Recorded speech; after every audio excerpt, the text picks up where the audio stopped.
Hello and welcome. We're going to get started in just a moment.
Emily, do you want to go ahead and start, or do we want to wait a bit more for anyone else?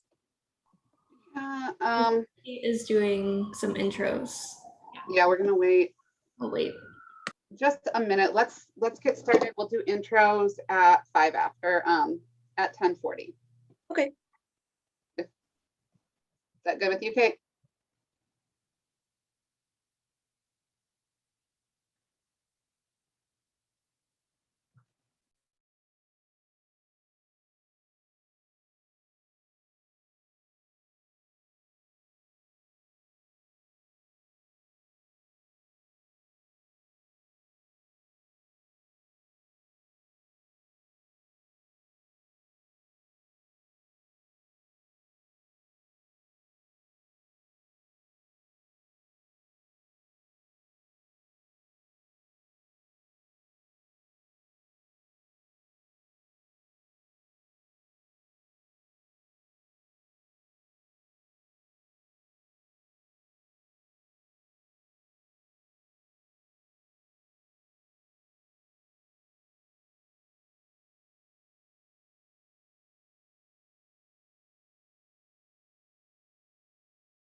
All right, Kate, you want to go ahead and get started with intros? Sure can. All right. Hello, everyone. Thank you for joining us today for the Innovating Prevention in the Digital Age workshop with our two incredible presenters, Emily Durand and Megan Garrison. Now, let me tell you a little bit about Megan Garrison before we begin.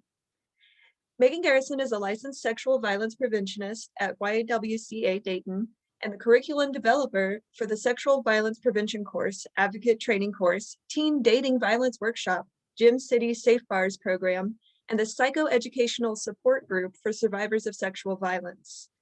Prior to her work at YWCA Dayton, Megan spent her career living and working abroad in the capacity of an educator through Peace Corps in Mongolia, and then independently in Ethiopia and Somaliland, before returning to serve as an AmeriCorps Vista. She's a University of Dayton alum with a bachelor's in journalism and American studies and grew up on a goat farm in a small rural community in Texas. And with that, let's let Megan and Emily take it away. All right. Hello. Go ahead, Emily. I'll let Emily kind of introduce themselves and then kind of introduce the start of our presentation. Awesome. Thank you. So welcome everyone to Innovating Prevention in the Digital Age. Hope you're in the right workshop. Again, we're so glad you could join us for this conference. We're really honored and humbled to be here. And we hope that you all enjoyed the keynote speech as much as we did. This workshop is going to be pretty interactive. And so we actually ask that you take a little bit of time in the beginning here as we're doing intros to find a second device that preferably has internet access. We'll be playing a Kahoot game later and doing a little Jamboard activity. So if you need to take a moment to find that, go ahead and do that now. And today we will be learning about technology applications within prevention work. So before we dive in, we'll tell you a little bit about us, and we hope you'll tell us a little bit about yourselves in the chat. So as you settle in, please tell us your name, your pronouns, and what you believe your superpower is. Now, this superpower can be like your actual superpower, like maybe you are super compassionate, and that's your like super awesome trait. Or it could be like a movie style superpower, like if I had a superpower, I would want to be able to fly. So I'll start. My name is Emily Durand. I use they, she pronouns, and I am the former rural prevention educator with YWCA Dayton. I currently work with the Mount Sinai Hospital System SAVI program, which stands for Sexual Assault and Violence Intervention Program. And I do a lot of work with college students and community members doing prevention work.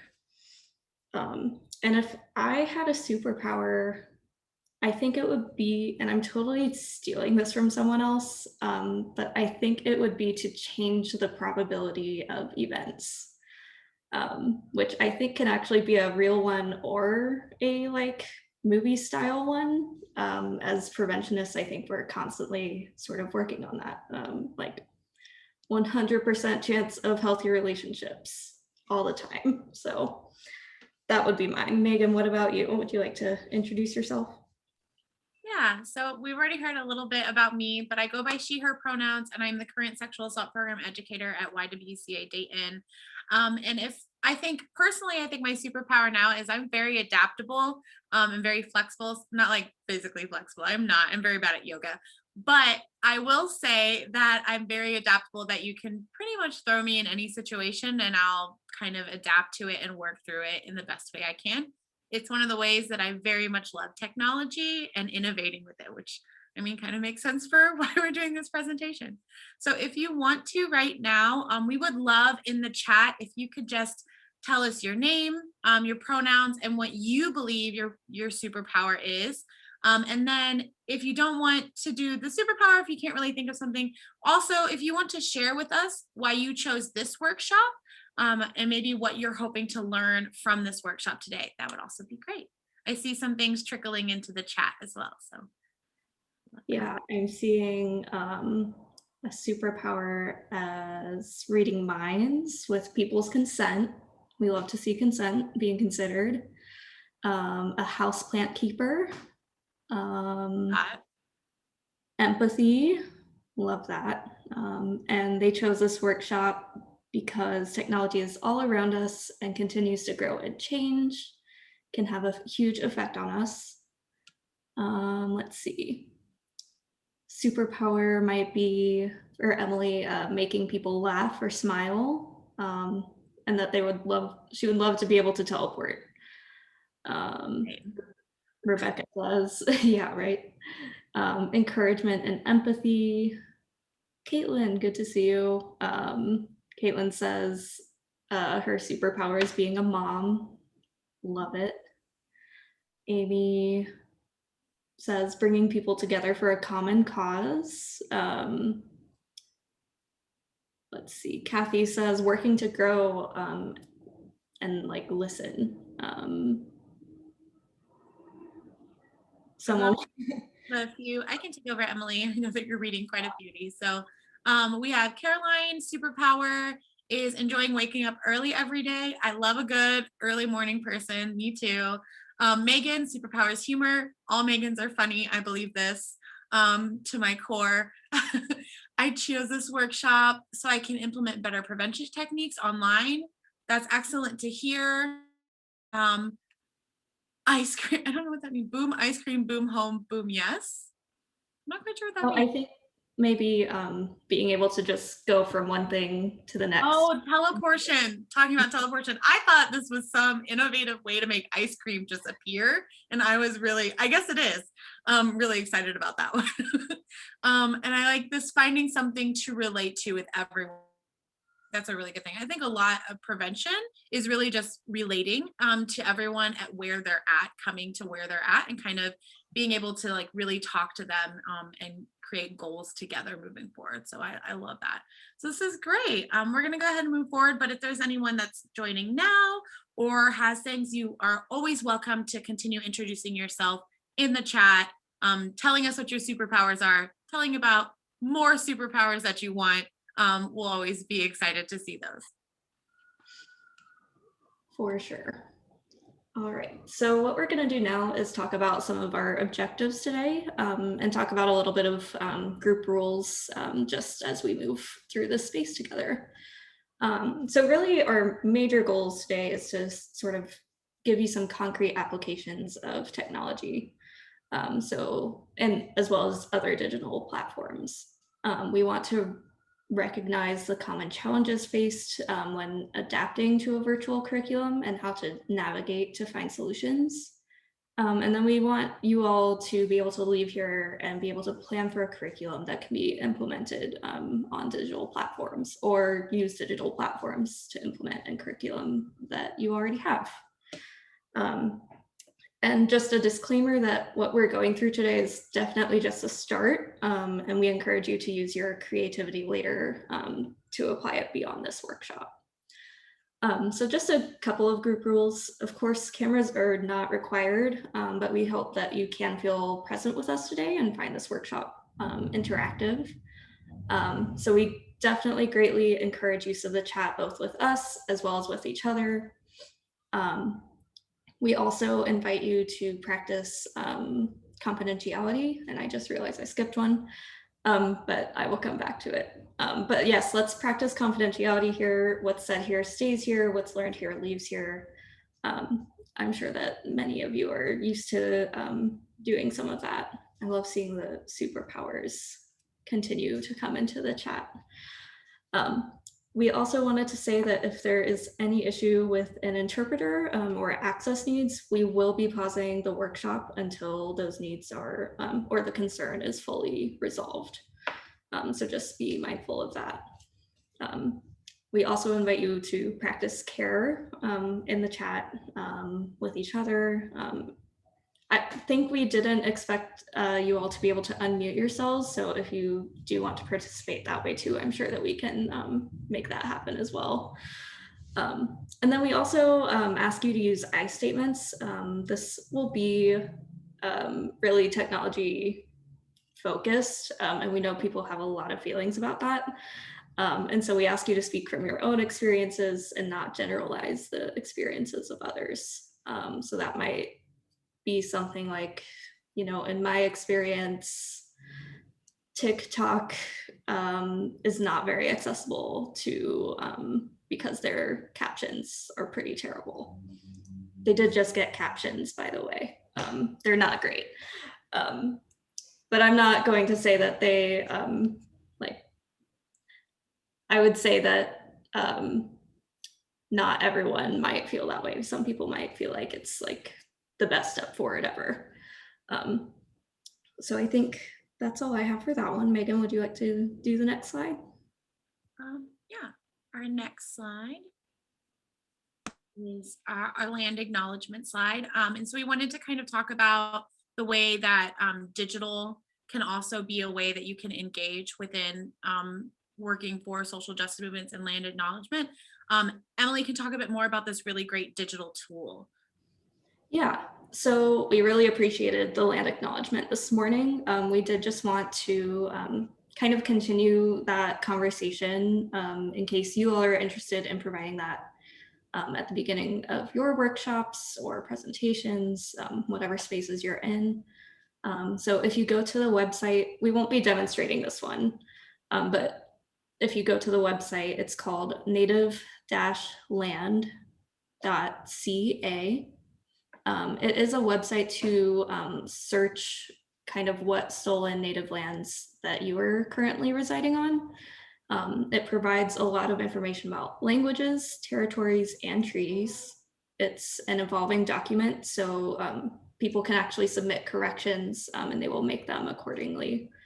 I found this super helpful. It's very colorful. I actually found the colors a little bit overwhelming for me personally, but I think that it can be really helpful to see how you know, like territory and land is not thought of in the same way as the United States thinks about territory.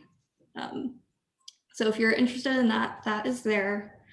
And oh, lastly, they also have a document that talks about how to do territory acknowledgements, so land acknowledgements, and how to do it thoughtfully.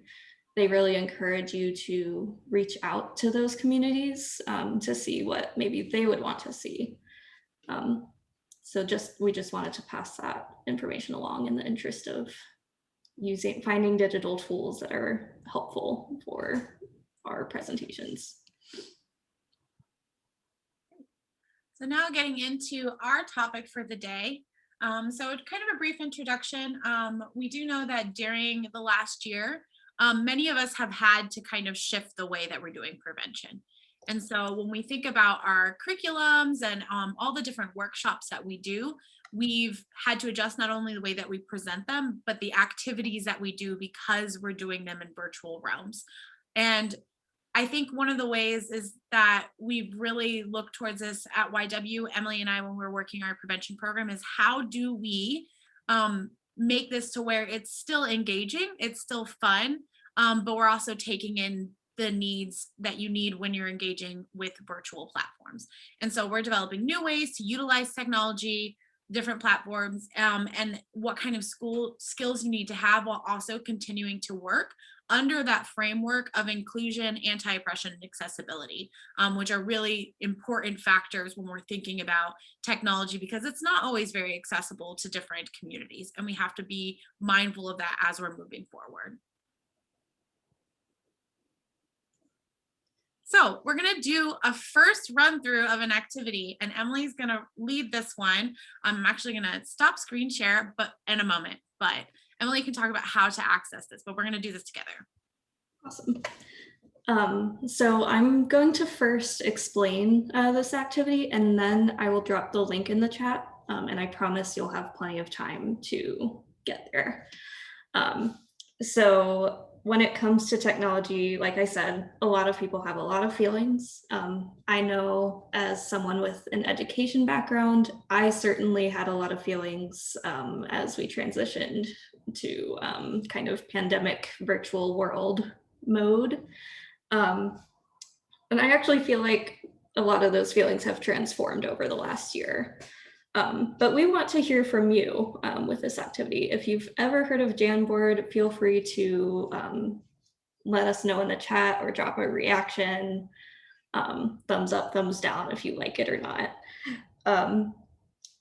But I'm gonna demo for you all, and I will share my screen pretty shortly here, Megan, what we want you to do, and then we'll have you actually do it, okay? So let me pull this up. All right, so this is Jamboard. It's a tool that you can use through Google. It's kind of like you can use it for so many things. I really like to use it for mind mapping or strategic planning. It's collaborative, so anyone can join. I believe you should be able to join whether you have a Google account or not. And so what we want you to do is go to this text box, this panel on the left, and there's a text box option at the bottom here. And we want you to type in one word that you would use to describe technology. This can be positive, negative, anywhere in between. And so I'm going to type an example, and I'm going to say innovative, because that's the theme today. And so we encourage you to spread out. As you all type in words, we're going to wait. We know that many of you have interpretation needs, or maybe pulling up a new tab on your computer. So you'll have about 2 or 3 minutes to complete the activity, and I'll tell you when to come back. So once you all return, we'll have a discussion about what we see, and we'll be able to see your responses in real time, which is exciting for us.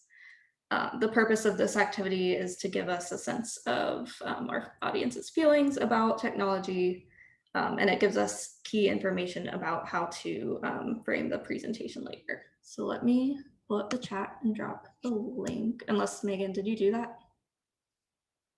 If not, it's okay. I did drop a link. And then for anyone that is having difficulty getting in, panelists seem to have done this. If you want to drop your words into the chat here, that's perfectly okay as well. And we can add those onto the board for you. And we'll say come back at 10:58, but you all are very fast, so.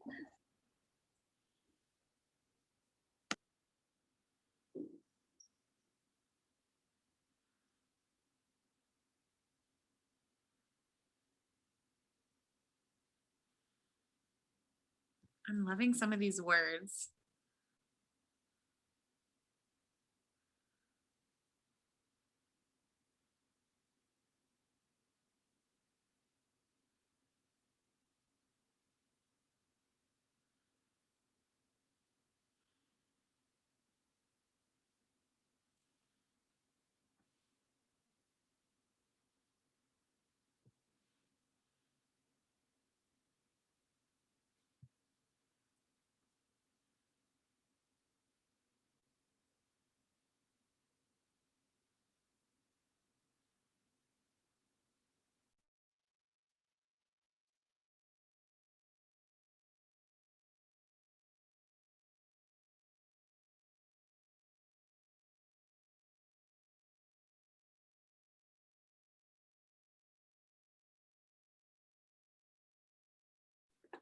All right, it looks like we've got quite a few on there, so we're going to go ahead and start talking through them. I also wanted to say that this is like an unlimited board here. So you can like go to different frames if you're struggling to find space, which also makes it fun when you're actually in a classroom and have a lot of people working on one document. Yeah, it's also great because what I've done before is if you have your groups in different breakout rooms, but they all have access to the same Jamboard, but then you tell them that you go to page 3, and so their group is just working in page 3. So you can really utilize watching what all of your breakout rooms are doing at the same time, even though they're in the breakout room. So you can kind of see where they're at in their brainstorming on doing Jamboard. Yeah, so Megan, do you want to talk through some of the results we're getting? Yeah, definitely. So I like that there's a really good variety here. I think that's a really good definition of how you can sum up how people view technology. So we have adaptable, people definitely view it as the future, interactive, changing, evolving, kind of those really action words about how things are going. And then there's things like very important where people are like, it's limited though, and it's also a privilege to have technology or access to technology. It can be functional, but it's overstimulating, it's overwhelming, it can be confusing, but there's still potential in it. I like a very useful tool with spell check. Yes, that's great. I like cool, but can be difficult without great instructions. I really like that we're kind of really showing here how technology is very much a spectrum of how you can kind of utilize it and how you can see it.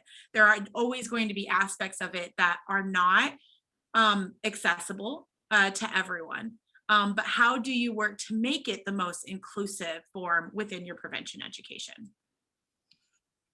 Yeah, thank you. Okay, I love all the words that came up, some that I never even would have thought of. So thank you all for sharing that. I'm gonna stop sharing my screen, and Megan's gonna share hers again, I believe. Let me just get it up to present. All right.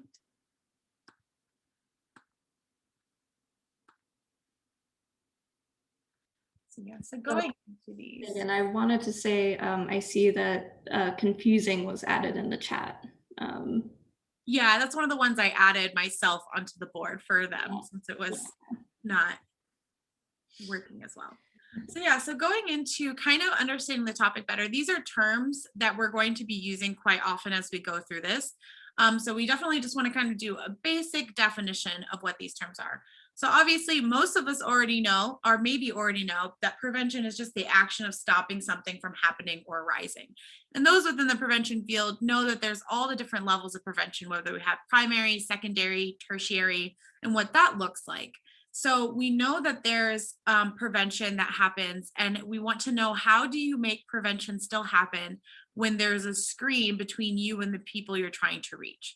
And so how do you still engage with them if you can't actually fully really even see them, maybe even hear them? What does that look like in terms of engagement?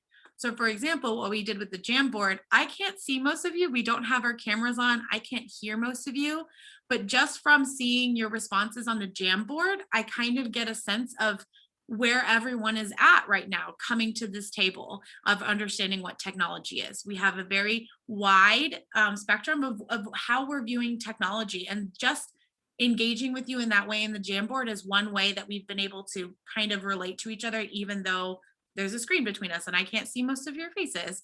And so that's kind of one way that we're working towards prevention. And so technology is basically just the application of scientific knowledge for practical purposes.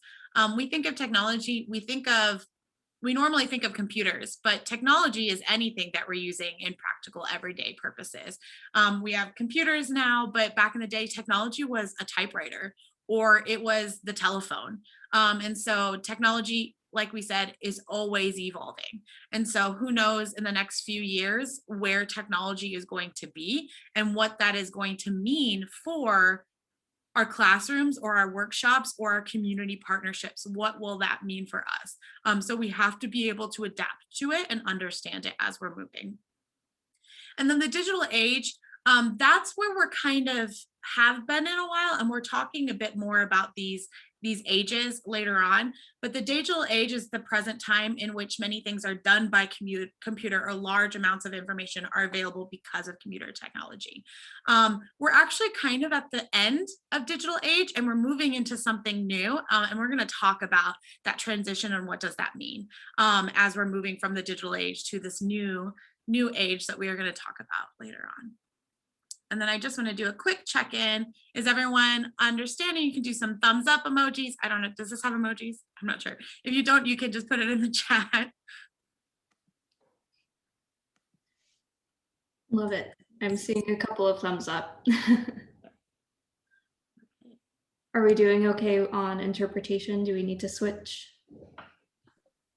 We're good as of right now. Okay, perfect. So what we want to do next is play a game. So if you all have your devices, those second devices we asked you about, that would be a great time to pull it up.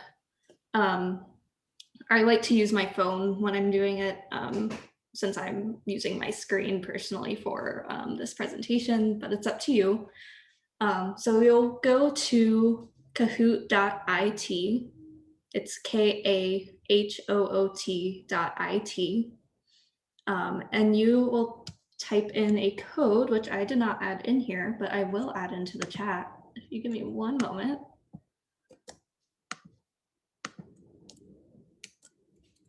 All right, the code is in the chat. The code is 3127160.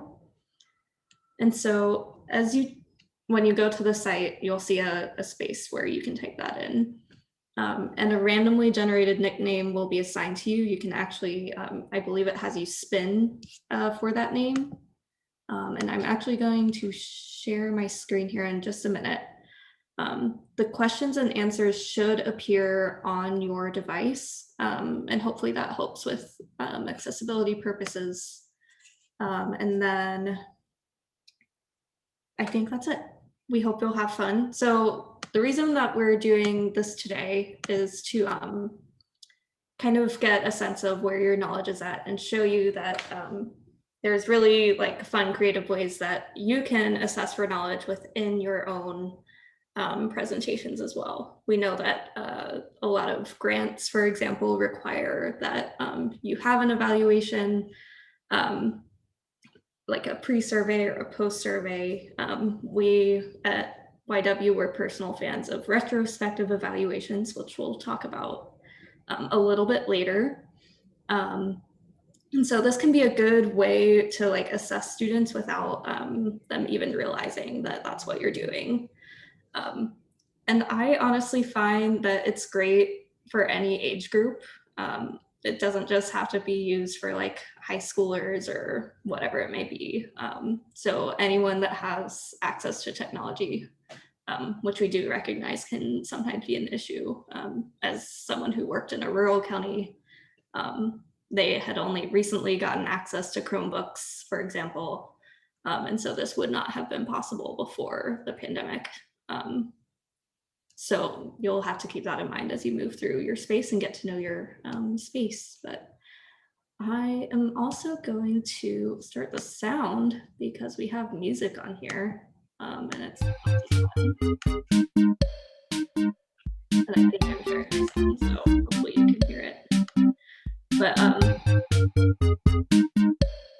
and I think it looks like quite a few people have joined. So I am going to go ahead and get us started.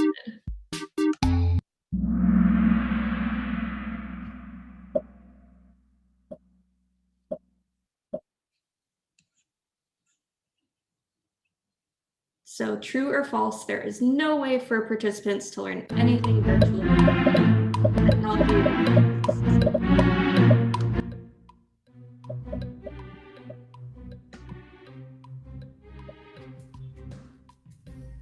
And I like Kahoot because you can put a timer on the questions. You can also add GIFs like this one. As you can see, you see the answer is false. Hopefully we all agree on that, and it looks like we do. So that's a lovely job. And I forgot to mention that if you've never done a Kahoot game before, the goal is to answer questions as quickly as possible to earn as many points as possible. Just to make it a little bit more fun. We don't necessarily always promote competition, but in these cases, it can be fun, especially for like younger audiences. Okay, so let's move on to the next question. And Megan, how's the chat? Is it okay? Perfect. And whoever cute Ant is winning right now. So good job if you're on the leaderboard. All right. The present time in which large amounts of information are available due to computer technology is known as what? And I also wanted to mention as you're answering that there's different types of questions that you can have. So the first one was a true false. This one is quiz based. There is like a premium version. Oh, good job. The digital age was the correct answer. The Industrial Revolution didn't quite have that computer technology yet, but it was getting there. I just want to the screen doesn't look the same as the Zoom screen. That's why we have a second device. Your device will not look the same as what we're presenting on Zoom because Emily is kind of the moderator of the person of the Zoom, the Kahoot game.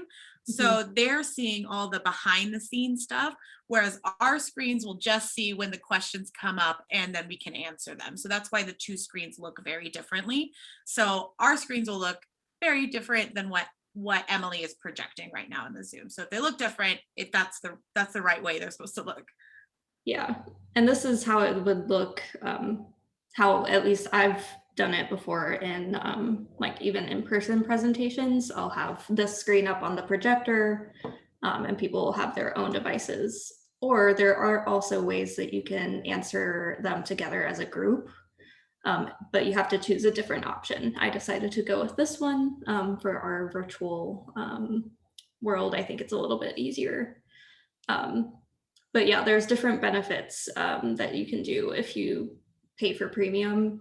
I don't think it's super necessary. I get so much out of it with just the free version, but it could be something to look into if you're interested. So the next question, I see the chat lighting up. I can't see it right now. Okay. Aquatic Koala is winning. We have a tie for second place, so we'll see how that goes. Okay, another true false question. Moving prevention work to a virtual format has the potential to increase accessibility for disabled folks. True or false?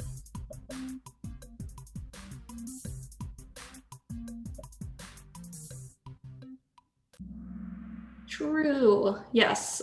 So this can definitely be complex, right? There is no like concrete answer for this.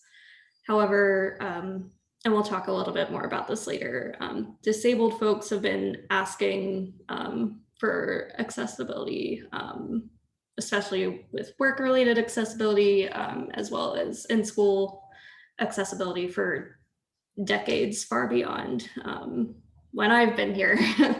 So I think we've seen a lot of progress in a lot of ways during the pandemic, but I also know that it's really frustrating for folks that they've been asking this for so long, and they're only just now getting their needs met when non-disabled folks are also asking for it. So something to keep in mind as you're moving through virtual formats. Let's see the scoreboard. Aquatic Koala. Oh, Aquatic Koala moved to second place. And we have Adorable Ferret in first. Okay, let's go to the next one. This is another quiz question. How much of the world's population has internet access?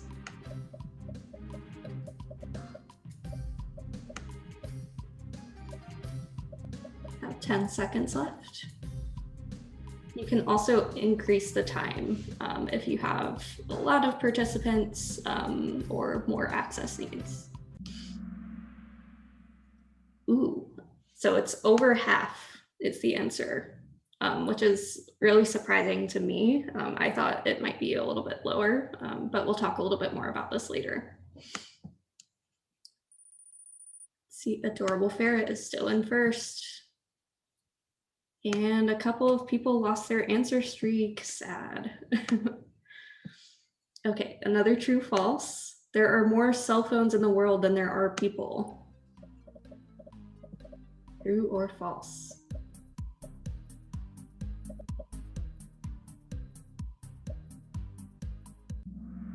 It's true. And we'll talk about those specific numbers later, but there's way more cell phones than people. Which I'm just thinking about my 2 work phones that I have here. So something to keep in mind. So let's see the scoreboard. Wow, Adorable Ferret is still on top. Good job. Okay, let's go to the next one. Which of the following are platforms that can be used for group brainstorming? Padlet, Miro, Jamboard, or all of the above?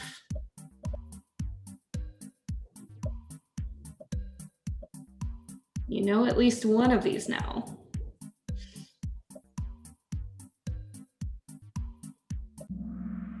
All of the above was the right answer, but Jamboard is one as well. So Padlet and Miro are really good tools that you can use as well. They do have some more like requirements if you want to do certain functions. You have to pay. But they have, I believe both of them have at least 3 boards that you can use. And someone, I'm not sure what the chat is saying, but I think you can use at least 3 boards for free, and you can even like delete them and then like make a new one. So they're really great. They have a couple of different applications that you can use compared to Jamboard. Jamboard is a little bit more limited, but they are all pretty cool. So let's go to the next question. Ooh, lively shark. Coming in hot. Okay, let's go to the next one. True or false? Preventionists have a responsibility to keep the participants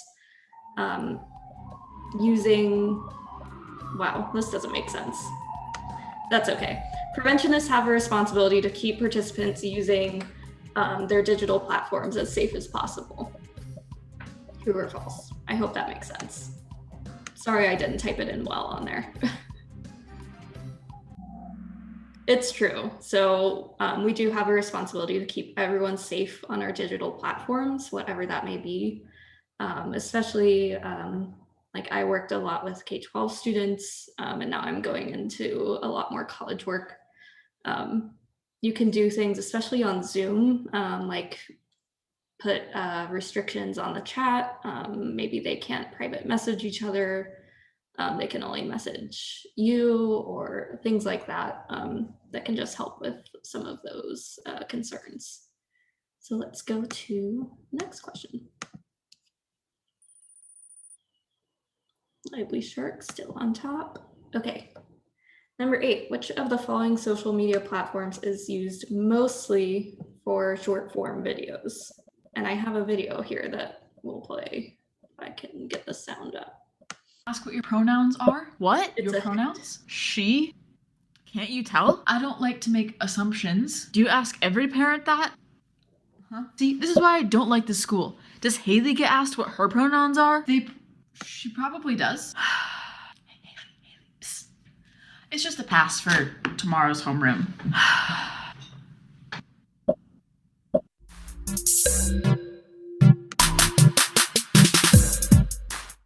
So that was one video that I like to use in my Bystander Intervention materials, which we'll talk a little bit more about later. But I like this because you can add videos, particularly YouTube videos, into your Kahoot games. So that's wonderful. TikTok is the answer. You can add videos to Instagram, Twitter, and Facebook, but TikTok's primary use is short form videos. They did actually add a 3-minute option recently, but it used to not go up to being that long. And so I like showing videos because not only can you use this as a pre and post test, but you can also use this just as the main learning tool within your presentation. So I've done it before where we'll do like a rate miss workshop, for example, and it'll be all true, false, and then we'll spend way more time delving into each of these questions and their actual answers and why things are the way they are. So just another use that you can use it for. Let's see, we have Lively Shark still on top. Let's go to the next one. Which of the following educational platforms is used primarily for learning new languages? And there's a hint on here if you recognize what that is.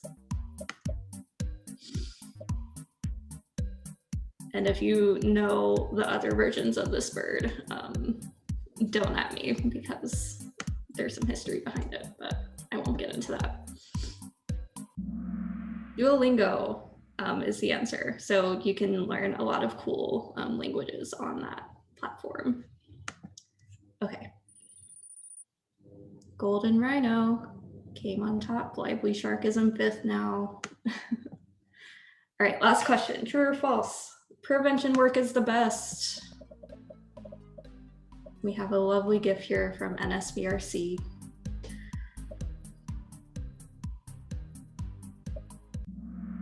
True. I'm a little biased. I'm sure you all are too, but there we have it.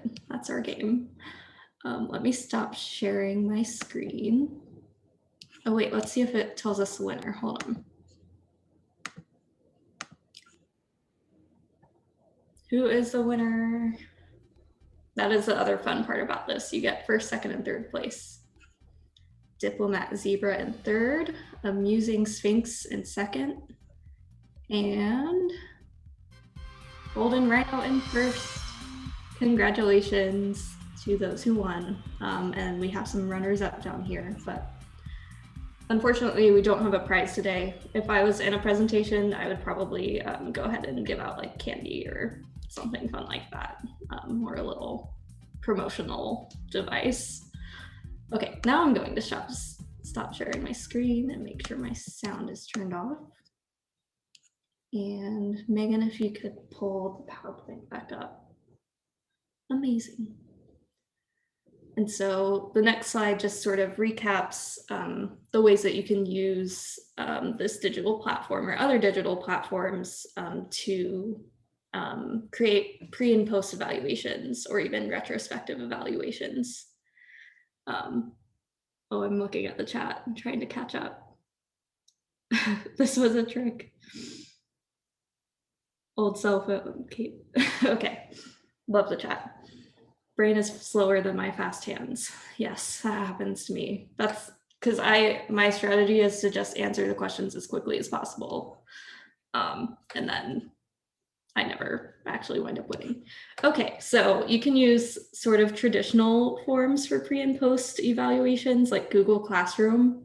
They have like an actual form sort of similar to SurveyMonkey, but you have a lot more options. You can also do some logic within that platform. And then with SurveyMonkey, which recently got a new name, I think it's called Momentive now, in case you're ever looking it up and get confused. But you can use surveys as well as formal and informal assessments of knowledge. So Instagram polls as well, Jotform, and then you can use those as well to check in throughout the material and at the end. And then games like we just did. So Kahoot, Seesaw, Explain Everything, to analyze prior and post knowledge in a fun and interactive way. Most people don't ever realize it's actually an evaluation. I like to use them if you've got an educational background, maybe you know about KWL charts, which are, it stands for know, want to know, and then what I learned, basically. And students will fill that chart out throughout the lesson. And that can be a good way for you to sort of informally see what students know and then what they learn by the end of your workshop. Next slide, I believe. So now we're going to kind of talk about exactly how the digital age has come about and how it has changed things. So we're going to get kind of a little bit of a deep dive into the analytical side of things. And so kind of to start out, how many of you are familiar with the concept of the industrial age? And so you can type in the chat if you know any fun facts. That I love fun facts. I definitely love to beat everyone at trivia, so give me all the fun facts. But industrial age is basically just the period of history that includes changes in economic and social organization that began around the 1760s. And it's important to note that this kind of very much focuses on a Western style of history. So we're talking about European countries that went through this age of industrialization. And so we look at hand tools, power-driven machines, talking about transportation, kind of the building of the motor, when we talk about the Wright brothers and their planes. So kind of like that kind of version of history when we're thinking about Western ideals of history. And so that kind of industrial revolution.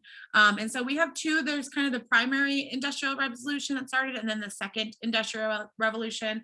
And that one really talks about when we're working towards the quality of human life and how worldwide it is more than twice as high as when the Industrial Revolution began, is our life expectancy. And so when we think about industrial age, we think about that development of technology, but really it's also not only that, but the way that we have socially organized things. For example, when we're thinking about the industrial age, that's a lot of the when we get factories, a lot of the when we get that culture of the factory, when we start working towards unions and things like that. So entire social and cultural structures change around the industrial age too, as a way that we're viewing the way that we work towards things and work towards producing items or material items. I see we do have some chats. Come on. Pull up that bubble. I'm keeping up with it, don't worry. Okay. So there is also the information age and digital age. And that's what a lot of people kind of relate to when we talk about technology. They immediately think of things like the computer, your cell phone, internet, and that's very much true. So that's when we're talking about the 1970s, going from the introduction of the personal computer. So before that, we had those huge computers that took up entire warehouse rooms, and people would have to go in. It was just massive computer systems. And now we have computers that are like the size of Apple Watches. So when we think about the way that technology has evolved to the point that we've minimized just the space of things, the material items of things. And so that's when we're talking about how quick is information going freely and quickly from one source to another.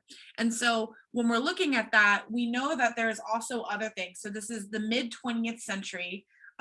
So we're seeing that it's when we are building on the developments of the technological revolution. And so the technological revolution is when we had that first massive computer in the room, and they're like, let's make this smaller. Let's make everyone have a phone in their car. Let's make everyone have a phone in their pocket. Let's have everyone have a phone on their wrist. And so it's really this kind of like evolving from making things really big to making them really small, if you want to think about it that way, and making it really a form of you can transport it everywhere. You can go anywhere with it, anywhere in the world. And that information travels anywhere in the world. But now, what we are going towards now is actually something called the experience age, which is not as well defined, but a lot of different anthropologists and everything have kind of really started to lay out that we've moved away from the digital age and into something called the experience age. And I think we'll see a lot more of this coming out of the post-pandemic, because a lot of people after the pandemic got really sick of technology and got really sick of virtual platforms. And so I think we're gonna see even more of a shift towards the experience age, even more than we were before. And that experience age is that if you look at from the Industrial Revolution all the way to the technological revolution to now, we had this it was the focus on materials and materialism. Like, we need to build things, and we need to build things in the best way, and they need to be mass produced. And how do we make them mass produced, cost efficiently, economically grow our society to be able to grow these things? But the experience age has shifted away from these raw materials and these raw products. And you're seeing more things that are looking at intangible ways of viewing at the world. So when you think of how we're shifting, it's really just talking about storytelling. It's why TikTok is so popular. People are like, oh, well, it's just like, for a while it was like, oh, it's like a less than 1 minute video. Why is this entertaining? Why are there so many people on it? Why do young people love it so much? It's because you basically are experiencing something. You're learning about someone else in the span of 1 minute from the comfort of your home, and it's an experience. It's not just you're consuming something that is completely opposite from you or aligns with your own beliefs in this really pocket of time. So it's become the storytelling and experience that people, and it's also, I mean, we do live in a capitalist society, so there is obviously the commodification of this. And so what that means is that people pay to, like, a really good example of that is escape rooms. How many people have maybe heard of escape rooms? People are paying to go in to solve a puzzle of a fictional story. And so they're paying for the experience. They're not buying anything from this. They're not getting to take a prop home. They're paying for the experience. And so when we have virtual concerts now, people are paying just to be able to view that concert, when before they wanted the experience of going there, buying the t-shirt, getting the photos. Now people are paying just to be in the space of something, and to be able to have the story of it. And so we're seeing that kind of shift to the experience age. And so that means that we're kind of seeing that in the way people are producing things. It's kind of like going back to this kind of like storytelling culture that we used to be very much embroiled with within Western cultures and a lot of Eastern cultures. We see that there's a lot of storytelling involved in it. People want to get on stage and tell stories now. There's a reason why spoken word poetry and slam poetry is now, when it's been around forever by very certain specific communities, now it's become something of a trend. And you can see that growing trend is because people want to be more involved in things that are storytelling. And so we're seeing this experience shift right now. Does everyone understand? Is that really cool? I see you got some comments. Our way of life totally changes. Completely agree. I was gonna add, maybe we can have people drop their favorite prevention TikTokers in the chat if you have them. If you don't, Oh, yeah. but I have a few, so I'll share a couple.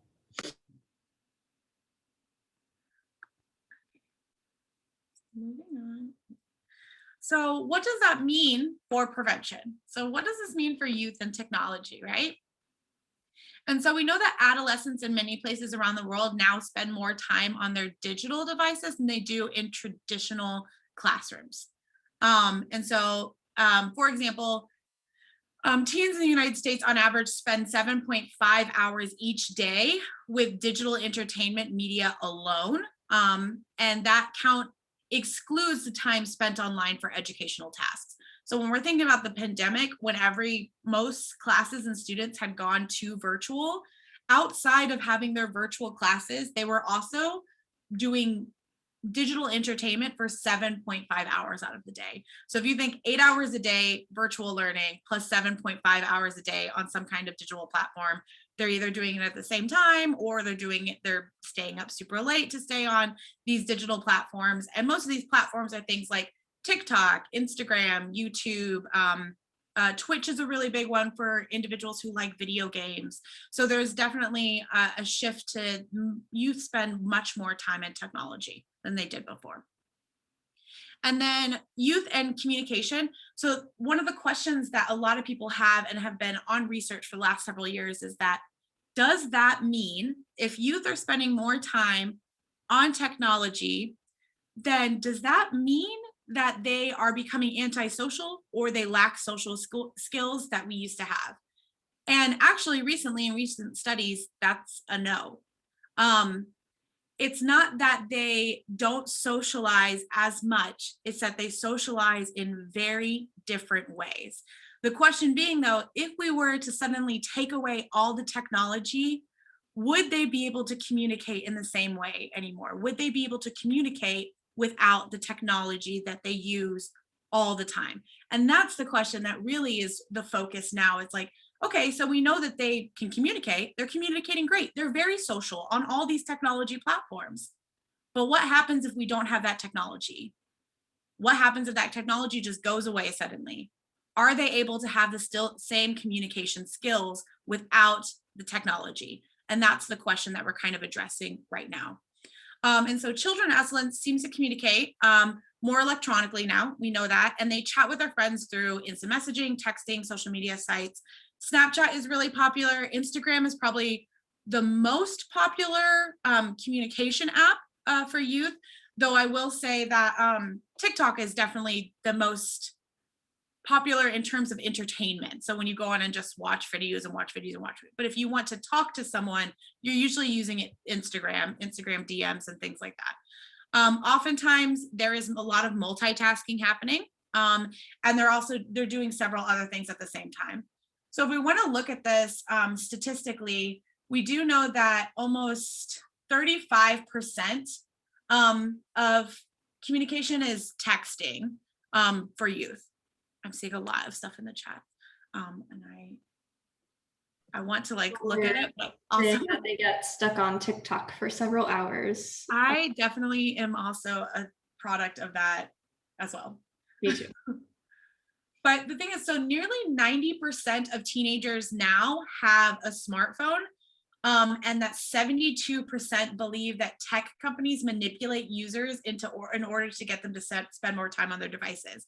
So that's the really interesting part, is that even though youth are very much attached to their devices and they love them and they want to be on social media, they want to be part of this technological world, they're also very aware that there's a lot of manipulation that goes on in terms of social media, in terms of corporations selling products to them.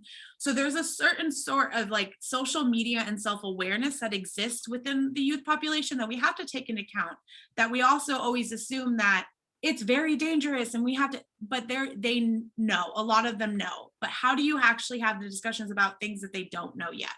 What are the things in social media we need to be prepared for as preventionists that we can prepare youth that we work with for? And so most people, I do want to let you know that Facebook is also considered old media now. Not to let anyone know that. I was very upset when I learned that, but most young people prefer not to use Facebook anymore. They say that it's for their grandparents or their parents. They won't use Facebook anymore. So, oh yeah, AIM and MySpace were my jam when I was a teenager. So that has changed a lot. But they also say that one of the new studies that have come in is that social skills do have one aspect that is thriving more because of social media than any other in any other course of history. And that is self-reliance, awareness, and resourcefulness are higher among youth populations now because of the direct link to social media than it ever was in history. So we know that there are garnering some skills that they didn't have before. Okay. Maybe not moving on. Okay. Didn't want to move. All right. So getting into that, I do definitely want to hear from you. So there's been a lot of this in the chat already. So in the chat, post the various digital platforms you know to be popular. We have a few listed here, but maybe there's some that we don't know about or we're not thinking of. But popular social media platforms now that we know are popular is Snapchat, TikTok, Instagram, Facebook, Pinterest, Reddit, Twitter, WhatsApp, YouTube. Twitch, good. I'm glad someone mentioned that again, Twitch is really big and it's getting bigger now. Google Classroom. I'm wondering if they could share in the chat. Yeah, Google Classroom, Duolingo, edX, Khan Academy, Photomath, Sololo, and Kahoot. Those are strictly educational ones.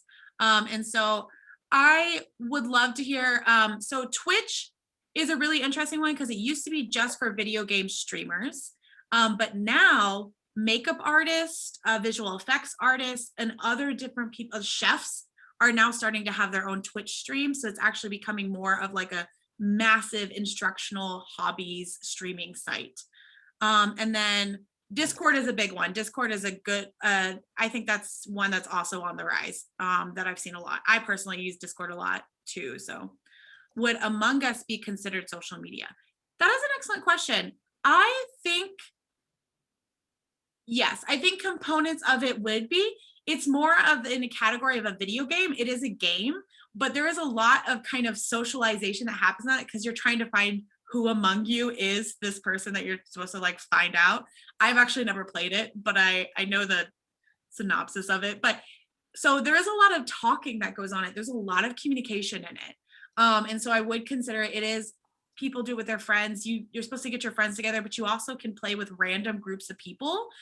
So it has that element of either being something fun you can do with your friends or a way you can make new friends from around the world. I was going to say Netflix party. Yeah. Really big one. I mean, I know that I watched all of Avatar: The Last Airbender with my friends this pandemic. We're in our second round of it.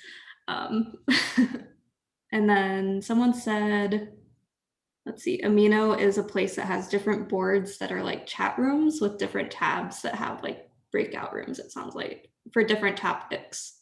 That's really cool. I haven't heard of that one. I might have to check that one out. Yeah. I like the one we're mentioning. There's a lot of ones about like streaming platforms. So like Netflix, you mentioned, and we have Disney Plus, Disney sites, things that are connected with these like kind of massive media corporations. So we can kind of see that there's definitely like different worlds. Back in my day, there was Neopets. I recently found out that Neopets is still around. I don't know how popular it is, but Neopets was a big one. Like there was definitely like groups you could go and chat with people. You could talk about your pets. You could play games. So there's a lot of stuff for younger kids, like those kinds of websites that cater to younger kids also have those chat boards. So those things are things that you have to be aware of, that there's other places that they're socializing that are not the big social media apps you hear about all the time, like Instagram and Facebook and TikTok. There's other ones. Animal Crossing is a great one. Club Penguin was for me. Yeah. Oh yeah, Kaylee, there you go. We said it at the same time. Okay. And then Megan, I just wanted to say, someone had asked in the chat if we could share the list of TikTokers that I had shared. I'm going to try and find out, and maybe Kelly can let me know if we can put it in the list of resources that they send out after the, I believe after the workshops are over. I'll definitely look into that for you. Thank you. Otherwise, if you know how to screenshot, you're welcome to screenshot. If not, we will find a way to get that to you. Oh, and Taylor says that they're changing the chat settings now to allow it to be copied and pasted. So thank you, Taylor. Great. So now getting into another class discussion, do you think technology has a negative effect? And so there's kind of two problems here. I mean, because that's a very yes or no question. But there's two, if you want to analyze it a bit more. So problem one, in the chat, tell us how technology may have a negative effect, either for youth in particular or society as a whole. Or problem two, what are the gaps that exist when using technology in prevention work? And we'll let you kind of take your time typing up those responses in the chat. Or if you want, you can, I believe, unmute yourself. You could even just share it verbally if you would like. I see body insecurity, low socioeconomic status, kind of leading to no access, fear of missing out. Yep, I will admit to that one. Too much time spent on social media. Yes, a lack of social skills for human interaction. Oh, the chat is going really fast. Yeah, isolation. Go ahead. Oh, I was just saying isolation, comparing lives can lead to depression, anxiety, difficulty connecting in real life, babysitting service, relationship violence, takes the place of action. Sharing a post on your story is not the same as doing something more good, that performative allyship. It's going too fast. I can't. Echo chambers. Yeah, that's a really good point. I think echo chambers is a big one, especially on social media. Adults assuming that kids know all about technology and how to use it. They need more instruction and learning about the use. I definitely agree with that one a lot. I think that's really important. When speaking to a lot of teenagers, I've actually asked them, what do you wish your parents or your teachers knew about technology? And I think that sometimes there is a lot of assumption that, oh, we know so much. And granted, there are experts in this field that probably do know a lot.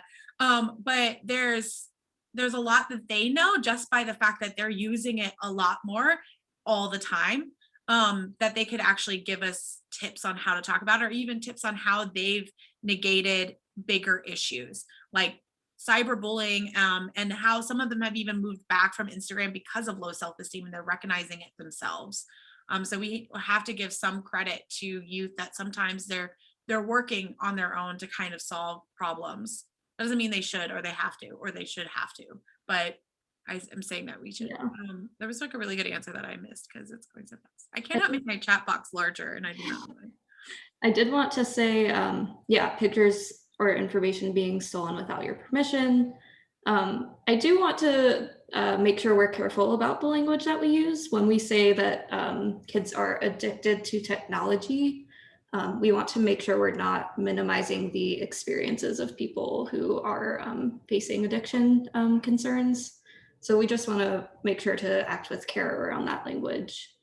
But yes, definitely like so many people have been missing their friends and not actually feeling that sense of connection through the screen, even while they're trying to build it up as much as possible. Hypersexual content is another one I'm seeing. Emily says it makes it hard not to compare lives. Yes, for sure. Let's see. Oh, and then Caroline, I hope I'm saying it right. Caroline, Problem 2 says it takes a lot of time and effort to create high quality content that appeals to youth on social media, which is a lot of time on top of all our other responsibilities. So I feel that cyberbullying, so many great answers. Social media creating a false reality is one I keep seeing. Do you see any others that you want? There's so many.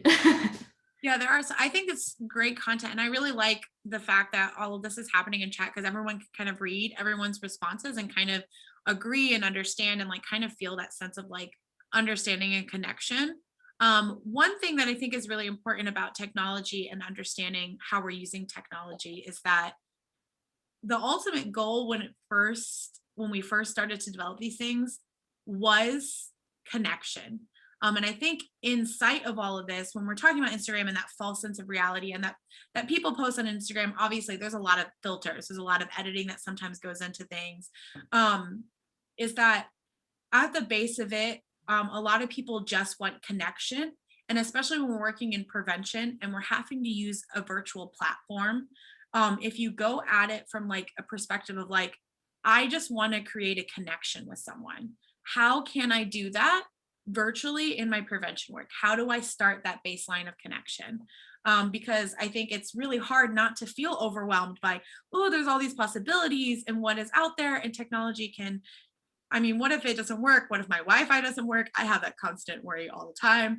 And so it's always like, you have to think like the main goal is that you're making a connection with whoever you're trying to work with, whoever you're trying to educate or teach. And as long as you make that connection and you're able to actually get across whatever your prevention work is, that's the ultimate goal. And however you do that using technology is just the tool for that connection. It is not the purpose. It just so happens that this workshop, the purpose is talking about technology, but the real point is that the purpose is always the connection and isn't always the education of it. And so if you think of technology as just this great tool that you can use, then you can find creative ways to use it. But I definitely agree that the gaps that everyone was mentioning is definitely there, and it does have negative effects. So we have to be mindful of those things as we're moving forward. All right, so now let me make sure, checking on the time. Okay, so now I think we're going to take a look at, so YWCA Dayton, prior to the pandemic, we didn't know that the pandemic was happening, no one knew. But we actually had already moved our entire sexual violence prevention course online prior to the pandemic. So it kind of just worked out really well. So we're gonna do a quick demo of how we formed an entire curriculum using just technology. There's actually only a live session at the end of the week. And so other than that, it's completely based on technology and there's no other like in-person interaction. And so let me stop share this so I can share the other part of it.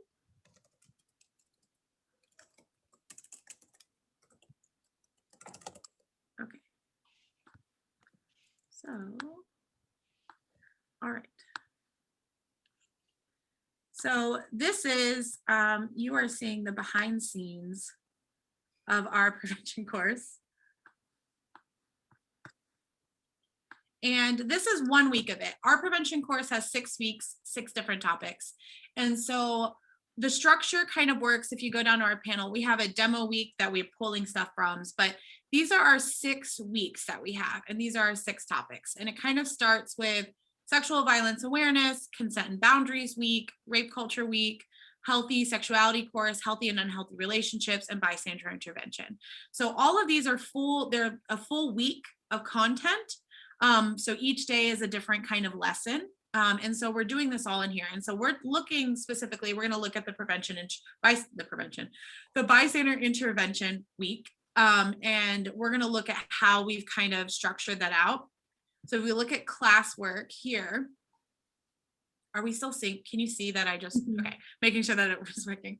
So as you can see here, it's split up into the days, and each day at the start of the day, people that are enrolled in the classroom will get a notification that they have an assignment and that they can complete the assignment. One of the goals that Emily and I had for this is that we wanted it to be very self-paced and something that someone can do in tandem with their everyday life within work, that it's not like completely daunting and it isn't so much that they're feeling overwhelmed. So it's very self-paced in that way. And so if you look then down, I'm just going to open one of these days and then Emily will talk more about like the actual work that's in it. And so on Monday, so we have this thing, this would come out on Monday and it'd be like, welcome to day one. And we would talk about what the week was about. And then we would have kind of a disclaimer that talks about some of the material.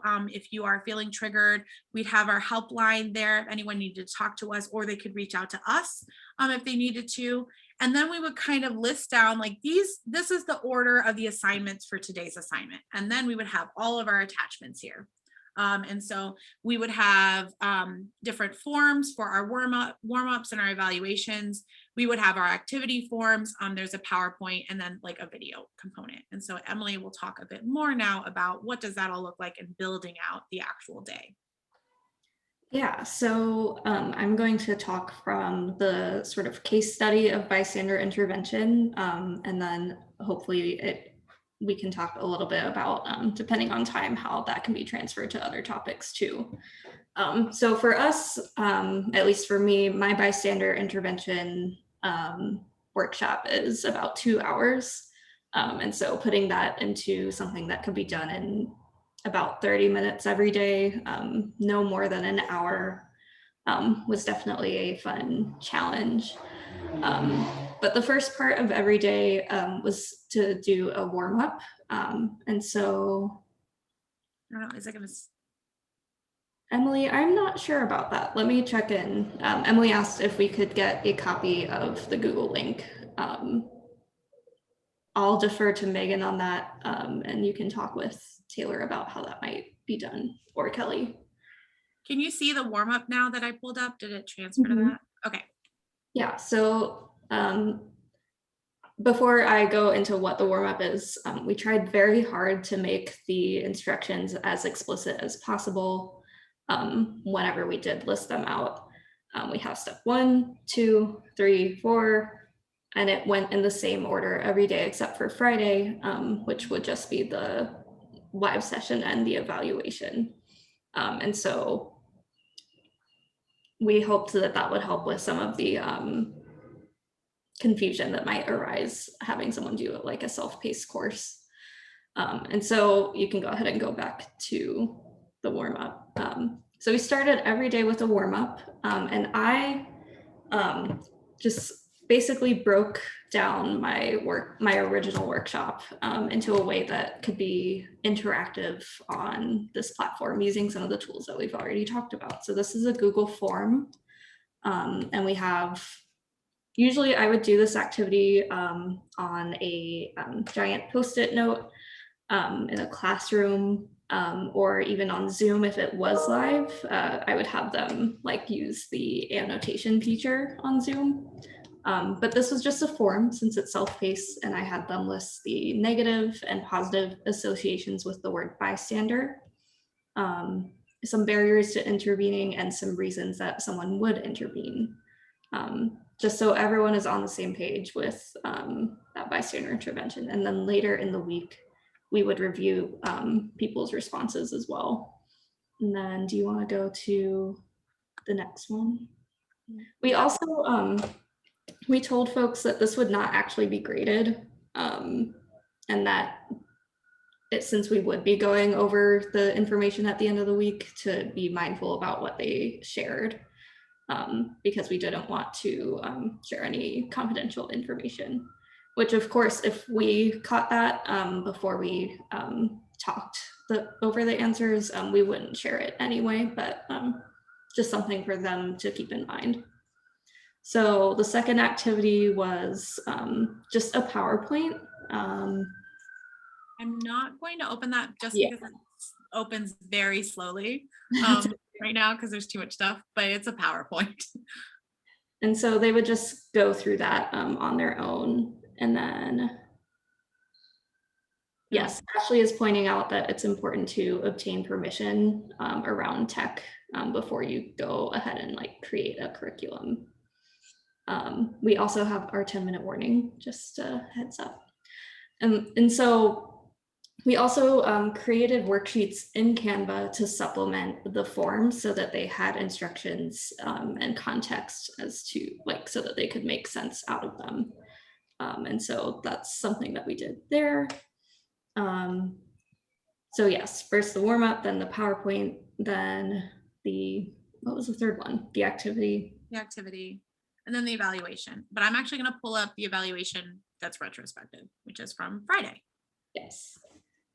So we would have a short evaluation every day, and then at the end of the week, we would have a longer one called a retrospective evaluation, which I want to give a shout out to Rebecca at ODVN for giving us some resources on that. And so what a retrospective evaluation is meant to do, and I think Google Forms is really easy for this.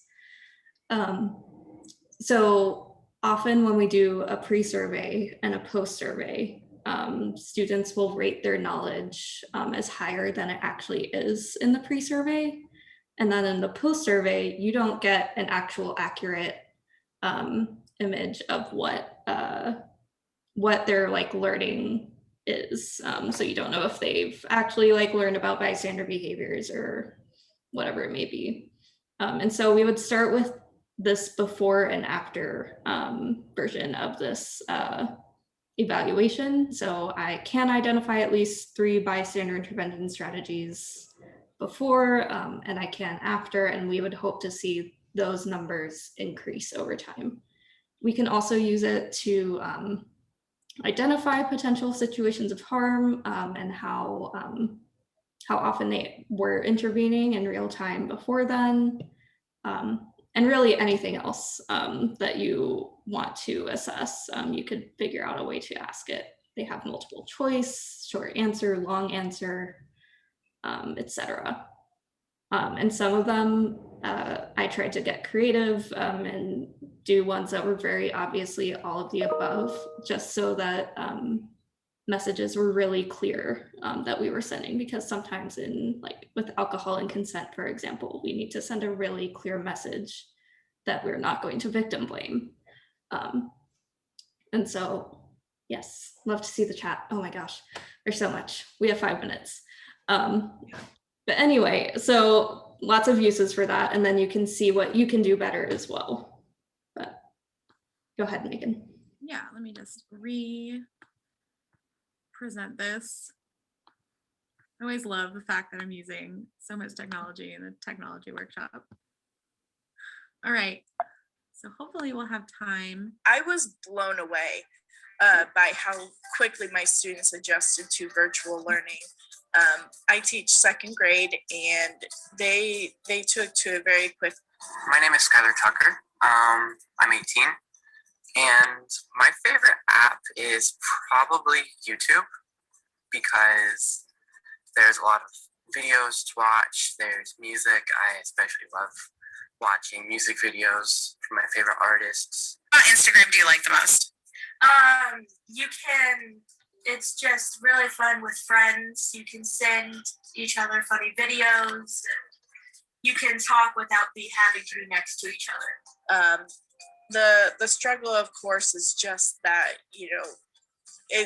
there's not one form of teaching, as we learned through this, that is perfect for every student. Some students thrive in a virtual setting and learning in a virtual way.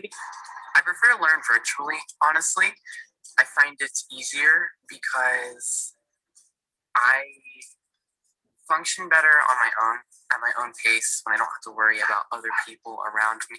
The teachers went in more depth of how to do an assignment than they would in class, in the classroom, personally.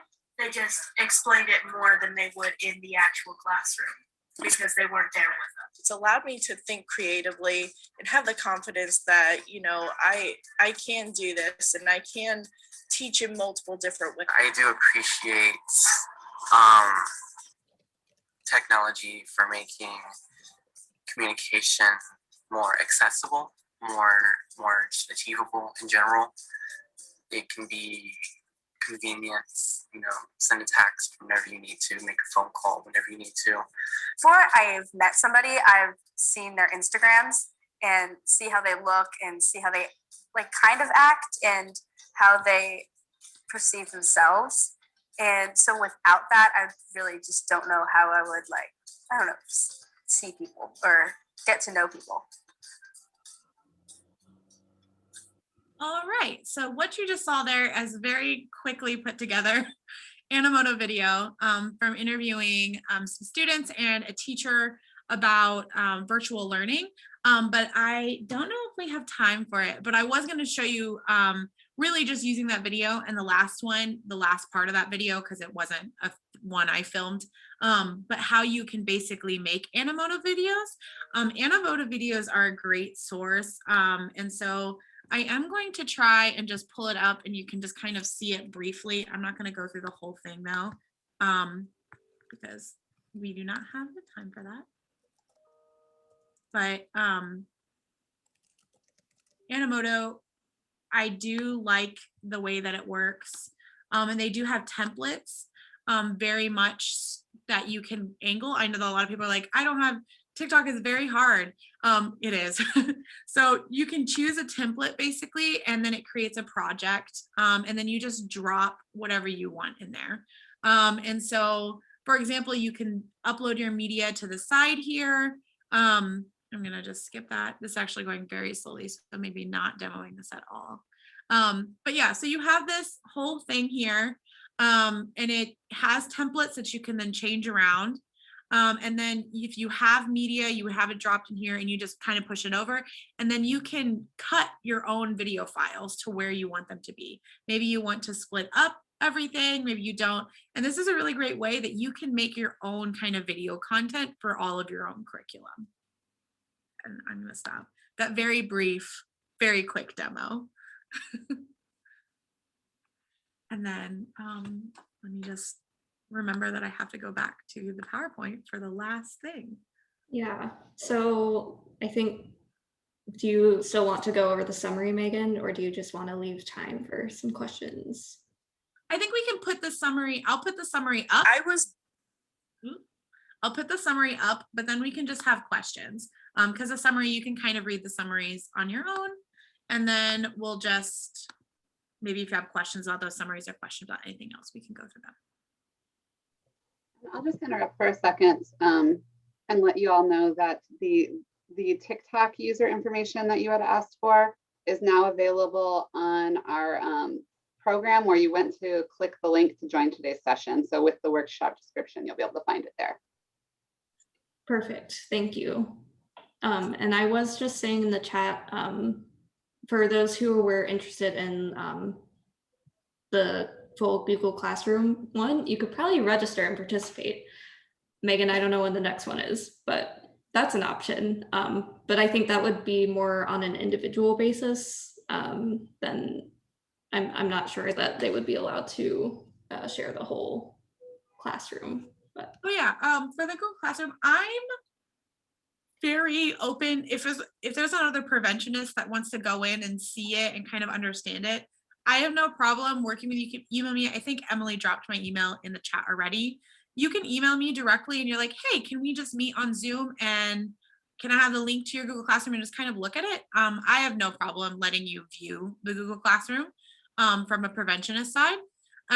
If you want to participate in the class, we do have sessions going on right now for our summer session, but we have a fall session coming up. I think it starts in September, where you can start from the beginning of all 6 weeks. But you can kind of sign up for like individual classrooms. You don't have to do all 6 weeks. You're like, I only want to do Bystander Intervention week. Then you can sign up for just 1 week.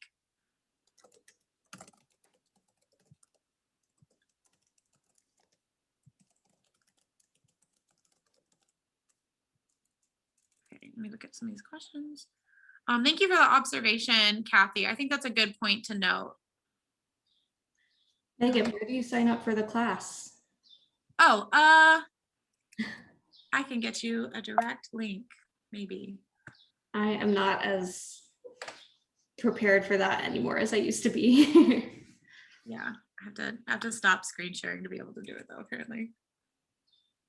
But I do want to be respectful of everyone's time as Megan drops that link in the chat. If you do want to sign up, and Kate or I don't know if you all had like an outro for the next part. If you would You like know to. I do. Well, I just want to say that was amazing. Thank you so much, Megan and Emily, for donating your time and energy. And I'd also like to thank our participants for dedicating their time and energy to this workshop as well. We're going to break for lunch until 1:05. After that, there's going to be a highlight presentation from Dr. Arki. For join links, just go back to the page oaesv.org/2021 conference program. And for those of you who are waiting for that CEU code word, it's going to be innovate, and I will put it in the chat for you as well. Otherwise, I just want to thank you again. It was wonderful. Thank you so much. Thank you to everyone who joined. Thank you. Enjoy your lunch. Presentation.